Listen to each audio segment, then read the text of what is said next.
Éco et socio-responsable. Qu'est-ce que ça peut bien vouloir dire être une TPE éco et socio-responsable? Eh bien, c'est ce que je me propose de vous exposer tout au long de ces 7 vidéos qui vont se succéder en répondant aux questions quoi, pourquoi, qui, quand, où, combien et comment. Et nous allons continuer avec cette nouvelle vidéo en répondant à la question pourquoi.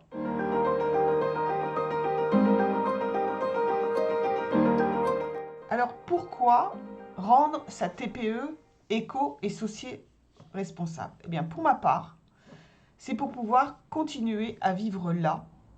Là, c'est là ce que représente la photo. Ce n'est pas une photo prise au hasard dans un catalogue quelconque, mais c'est le paysage qu'il y a au bout de ma rue. Au bout de ma rue et derrière chez moi aussi. Ce sont les étangs de la vallée de la Somme qui sont encore aujourd'hui comme ça. Mais vous savez très bien que la planète brûle. Regardez ce qui s'est passé l'hiver en Australie. Regardez ce qui se passe l'été en Californie. Regardez ce qui s'est passé cet été 2021 avec les séquoias qui brûlent. Ou avec le Canada où il fait 50 degrés. Ou bien avec les inondations que l'on a connues en Allemagne ou en Belgique. Et je ne vous parle que de ce qui se passe en Europe et aux États-Unis. On ne parlera pas de ce qui peut se passer au Bangladesh, au Pakistan et autres pays au bord de l'eau. Voilà, il y a donc urgence parce que réellement la planète brûle et la planète pleure. Qu'est-ce qui peut entraîner, très rapidement, on va l'exposer, qu'est-ce qui entraîne ces difficultés que l'on rencontre maintenant? Le climat, mais pas que le climat.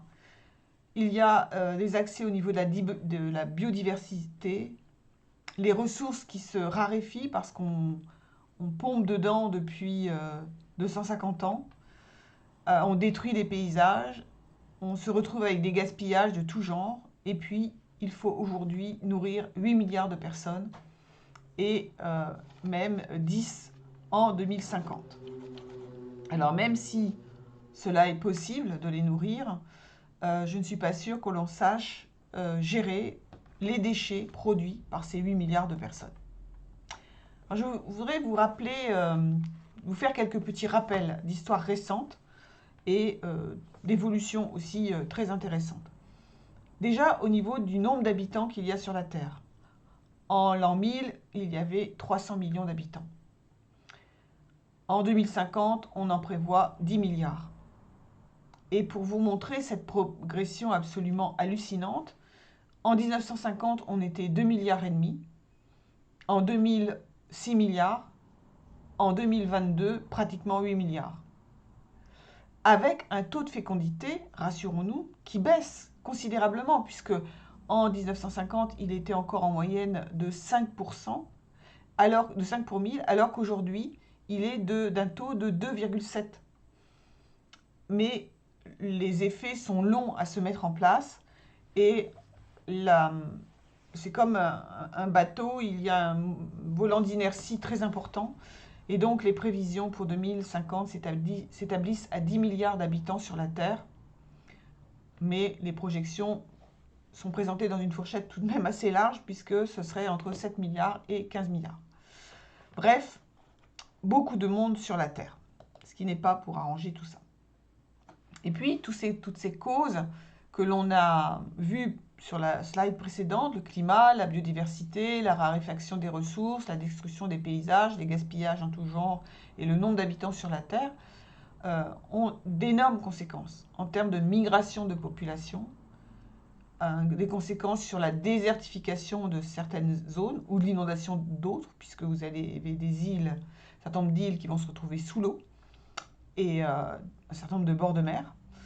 Il y a d'importants impacts sur la santé, et puis, ne nous leurrons pas, de possibles conflits pour de multiples raisons, de faim ou de manque d'eau. Bref, vous le savez aussi bien que moi. Autre rappel d'histoire qui me semble important, c'est de refaire un petit panégyrique de ce qui s'est passé sur les 250 dernières années. En 1780 arrive la révolution industrielle avec le déploiement et l'invention et le déploiement des machines à vapeur consommatrices de charbon. Donc, qui envoient des fumées de charbon, du CO2, dans l'atmosphère. En 1850, on passe à une phase de l'exploitation du pétrole industriel. C'est-à-dire que le pétrole est connu depuis toujours. Les Égyptiens s'en servaient, voire comme médicament. Ça affleure quelquefois dans le désert. Mais à partir de 1850, le pétrole va être exploité de façon industrielle. Et on déploie à partir de ce moment-là une civilisation qui est basée sur les énergies fossiles que sont le charbon, le pétrole et le gaz. En 1919, il y a un autre phénomène qui se produit. On a expérimenté durant les 4 années précédentes un certain nombre de produits chimiques. Je ne reviens pas sur les gaz qui ont été utilisés pendant le conflit mondial. Et on se retrouve à la fin de la guerre avec un certain nombre de stocks. Et les industriels se demandent ce qu'ils vont faire de ce stock. Et ils trouvent une ouverture très simple au niveau agricole. Et on va répandre allègrement sur les cultures tous ces produits chimiques en question. Et dénaturer les sols et par contre-coup l'atmosphère, etc. En 1945, même phénomène avec tout ce qui est outils mécaniques. On se retrouve à la fin de la guerre avec des tas de stocks de moteurs dont on ne sait pas quoi faire et on trouve un utilisateur présent nommé qui est l'agriculteur à qui on va allègrement vendre des machines et des tracteurs et avec toute la mécanisation qui s'ensuit et tout le développement qu'on peut imaginer. Et le fait que tous ces engins, ces machines, ces produits chimiques utilisent à qui mieux les fameuses énergies fossiles. Il n'y a pas que le carburant ou que les moyens de se chauffer. Autre point que je voudrais vous souligner, en France en tout cas, c'est qu'en 1971, c'est-à-dire il y a tout juste 50 ans, pour la première fois est nommé un ministre de l'Environnement, un certain Robert Poujade. Et ce monsieur va tenir à peu près 2 ans et demi.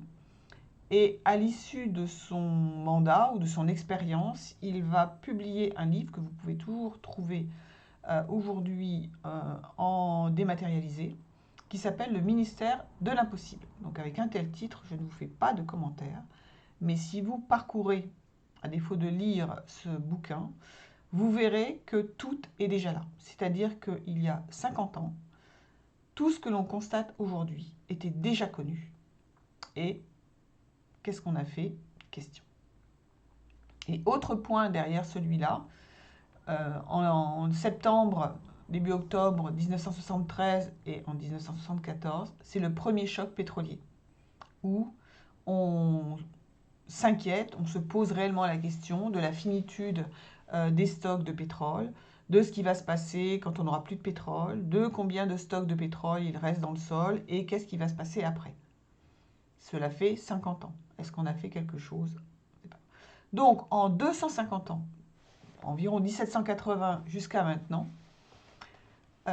on a créé une situation absolument anormale, avec des effets absolument exponentiels et, pour certains, voire pour la plupart, irréversibles. Donc, question. Alors, pourquoi est-ce que je vais rendre ma petite entreprise éco- et socio-responsable? Eh bien, parce qu'il est de chaque entrepreneur, de la responsabilité de chaque entrepreneur, de prendre en considération ces enjeux sociaux et environnementaux. Et cela au plan moral, éthique et légal, et on va le voir tout de suite.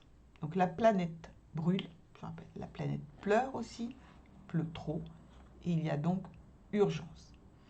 Et c'est ce que nous allons voir maintenant avec la question suivante. Qui doit se préoccuper de ces questions, de ces problèmes de entreprise éco et socio-responsable? A tout de suite pour notre nouvelle vidéo.